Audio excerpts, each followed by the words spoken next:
Hello, friends. This is Dave Hurwitz, executive editor at ClassicsToday.com, here with Ripe for Reissue. And this is a really major thing that should never have gone out of print, but it did for many reasons. It's Prokofiev's The Complete Ballets on Melodiya. Isn't this like a wonderful decorative box? Tells you a lot about what's inside, doesn't it? It's like a dancer. Okay. Yes, it's Shu, the buffoon. See, it's like a court. There we go. It's like a court jester thing here. This is Melodiya. You know what that means. Melodiya is the most messed up record label that ever existed. It used to be messed up because it was part of the Soviet system. Then it became messed up because it was privatized. And now Russia is just messed up. So who knows what the deal is with this. But this is a splendid set. 8 CDs with a bonus CD conducting the Suite Number 2 from Romeo and Juliet, conducted by Prokofiev with the Moscow Philharmonic. Wow. With a beautiful hardcover booklet. Here it is in English and Russian. Somewhat interesting English. We're not going there. And let's just see. This is all conducted, by the way, by Gennady Rozhdestvensky. And let's see what it is and how it is and why it's so marvelous. Well, we know it's marvelous because Prokofiev, well, let's put it this way. Prokofiev is usually regarded as kind of a less interesting second cousin to Shostakovich. And I don't like to make comparisons about which one is greater, which one did this and that. They had very different lives, very different aesthetic outlooks. They were different. Let's just leave it at that. But Prokofiev wrote, because he spent a lot of time in the West, and he had a much wider range of stuff than Shostakovich did. I mean, Shostakovich is basically symphonies, concertos, string quartets, and opera. Well, 2 operas. And, some other little chamber works. And that's Shostakovich, right? And a lot of film music. Prokofiev was a major composer of operas, which are still neglected and I think also treated rather dismissively. A major composer of ballets, arguably the last great Russian ballet composer, maybe Shchedrin, I don't know, but he's one of them. Just an amazing ballet composer. And we tend not to value ballet music.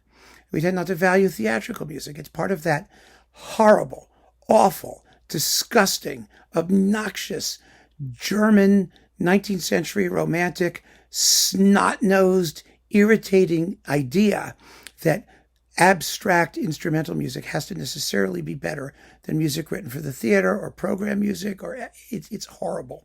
Our whole concept of valuing these works aesthetically is so completely warped. We should value whatever it does the best. And Prokofiev was an extraordinarily fine composer for the ballet, for the dance, as we all know, and not just because of Romeo and Juliet. The ballets cover the entire range of his career. They follow his evolution from a bad boy modernist all the way up to a socialist realist, whatever that's worth. But he always had a gift for this kind of music, and it's beautiful, and they're great. And I just want to take you through them here in this collection, because this is the only complete collection of the Prokofiev ballets. Most of them are available on CPO. There was a wonderful edition, I think mostly conducted by Mikhail Yurovsky, but I don't think they ever did the complete Stoneflower and, or Romeo and Juliet, interestingly enough. Maybe they did the Stoneflower, but not Romeo and Juliet. One of them is missing, I know that. So this is the only show in town, or it was, while it was available. But it ain't. It's just this black box. All right, so step 1. First of all, it's very nicely put together, by the way. It's really a deluxe edition. Everything is hardcover and very, very attractive. So what have we got here? And, the inner things here are in English. So what is Melodiya doing? Well, I mean, nowadays, who knows what Melodiya is doing? Anyway, so we have, first of all, Shu, the buffoon. Opus 21, which is 56 minutes long, and it's with the Rozhdestvensky, the Ministry of Culture State Orchestra, recorded in 85. It's digital. Some of these things are digital. It doesn't really matter with Melodiya. Sometimes digital sounds worse than analog. You never know. But these are all really top-notch performances. Rozhdestvensky is great in this music. So first is the buffoon. Then we get the steel step, Le Pas d'Acier, and Le Fils Prodigue, or L'Enfant Prodigue, which is the way it's usually done, isn't it? Anyway, The Prodigal Son, these two, these were recorded in 1990. This is USSR Ministry of Culture Symphony Orchestra and Rozhdestvensky. So there you go. There's that. And then we've got, let's see, Romeo and Juliet. Oh, yeah, the whole Romeo and Juliet. This one's older. This is from 1959. So the sound is kind of, but it's 1959, classic Soviet Bolshoi theater, Romeo and Juliet production of Prokofiev. It's sort of of historical interest. There are better versions of Romeo and Juliet. Okay, let's not kid ourselves. Then we have Cinderella, the other major, sort of classical ballet and multi-act, big full-length ballet masterpiece of Prokofiev's output. This is from 1965, and it contains also the ballet On the Dnieper, Sur le Boristen.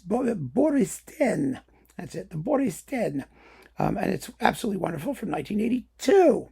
So let's see, Romeo, 65 is Cinderella, 82 is On the Dnieper. And you've got the Moscow Radio Symphony Orchestra and also the stage brass band of the Bolshoi Theater doing stage brass bandy things, which is just an ear-splitting delight, as you can imagine. So that's most of the ballets. Then we have the Stoneflower. Now, the Stoneflower is sort of the socialist realist one. It's the one that most people sort of crap all over because it's not as melodically interesting or sumptuous as Romeo and Juliet, or as, snarly and acerbic as Cinderella, but it's a fun piece. Let's face it, it's nice to listen to. It has some great things. This is from 1968, and it's with the Symphony Orchestra of the Bolshoi. I mean, you get the tang of authenticity. And then the Suite Number 2 from Romeo and Juliet with Prokofiev conducting in 1938. With the Moscow Philharmonic, which sounds about like what you think it would sound like from 1938. But it's like cool to have Prokofiev's own view of, for example, tempi, which is usually the only thing composer recordings are good for if they're old.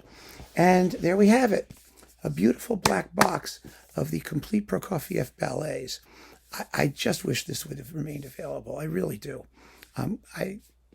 It depresses me to think about what's happened with Russia generally, with Melodiya, with this wonderful heritage of Russian music recordings that should have been treated this lovingly for the entire Melodiya catalog. That's the bottom line, really, isn't it?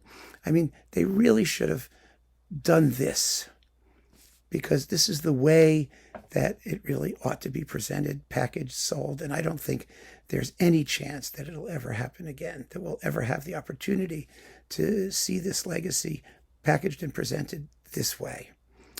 So I feel very nostalgic about it. It's a great set, and the music is wonderful. Of course, you can get very good performances of it from other sources. But now I'm going to go shed a tear for what might have been. Keep on listening, friends. Thanks for joining me. Take care.